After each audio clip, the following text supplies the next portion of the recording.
bent over YTAs, I'm gonna grab 2 light dumbbells. I don't wanna go heavy with this exercise because I'm working more of these smaller stabilizer muscles of the shoulder.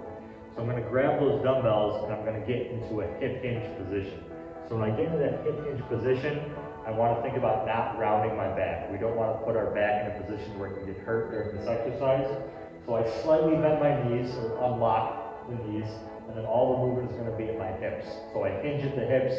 My hips are going to slightly kick back. I want to think about keeping my chest puffed out like I'm nice and proud, and that's going to be a good starting position. So those dumbbells with my arms hanging down in front of me should come just to about knee level or a little bit below. If we're getting all the way down to ankle or foot level, we're probably in a position where we're rounding our back too much. So we get into that hip hinge position, and then from there I'm going to do 3 movements. First one is a Y.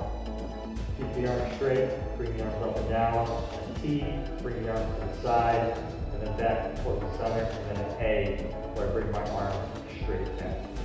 You'll notice as I do the movements, when I do the Y, my thumbs stay pointed up towards the ceiling, so I don't internally rotate my shoulders so my palms are facing down. We want to keep the shoulder open while we do this exercise and make sure that nothing pinches in the shoulder. So on the Y, those thumbs stay up. On the T, my palms stay facing forward, so I don't want my palms facing each other because that will be internal rotation of the shoulder. And during the A, my palms also stay facing forward because again, that keeps the shoulder open.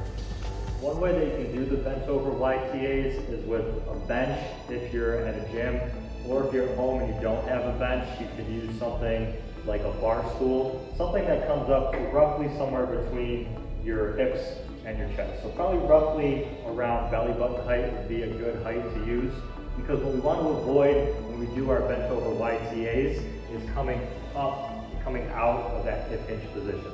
Usually, if we're doing a weight that's too heavy, we'll start to cheat and try to bring the upper body, get momentum to get those weights up, which we don't want. So using something like a bench or a bar stool is really good because it will keep our hips hinged. It'll protect our back also during this movement. You can put a little pressure through your forehead, make sure it's padded so it doesn't dig into your head. But this will take a little bit of pressure off the low back for those of you out there who have a little bit of low back pain. So I set up for this exercise with my forehead on that bench or on that bar stool, and I go through my YTAs from that position.